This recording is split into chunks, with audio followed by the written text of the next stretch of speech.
Well, in the Squeakquel, you find the Chipmunks have now landed themselves in high school, and you know they're stepping in freshman year, and obviously, I think we all know what it feels like as a freshman in high school. At least I do, being the youngest and the smallest.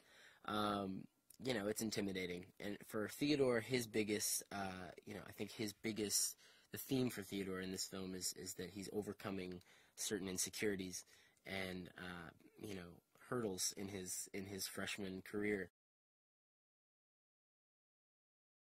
I was a big fan of the Chipmunks growing up as a kid. Obviously, they've, you know, been around forever. They are a multi-generational classic. My parents were huge fans.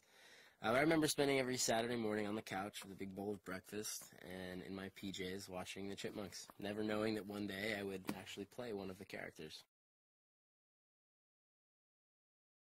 The reason I think that, you know, the Chipmunks have lasted this long is that there's something very human about, you know, there's a lot of human qualities to each chipmunk. And even now more so in the Squeakquel with the Chipettes, like, you know, you get the female perspective. But I think, you know, there's a lot of human qualities, specifically with my character, Theodore. I think a lot of people relate to his charm and his sensitivity, and, you know, I think they're just easy to relate to. Theodore, obviously, one of his biggest things is he needs reassurance that he's a part of something and that he has a family. And Alvin and Simon obviously are his brothers, and he's constantly looking to people. Obviously, in the first film, Dave, you know, he is, you know, pestering Dave about, you know, making sure that they are, you know, a family bond, that they have a family bond, and wants Dave to be his dad. And now Toby, you know, in the Squeakquel is you know, he's definitely looking for that reassurance, and he always is.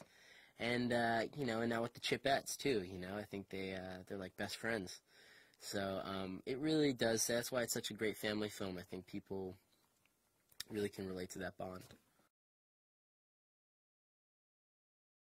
Watching the Chipettes, they just get better and better every time I see them. You know, they are. I mean, have you seen their single ladies dance?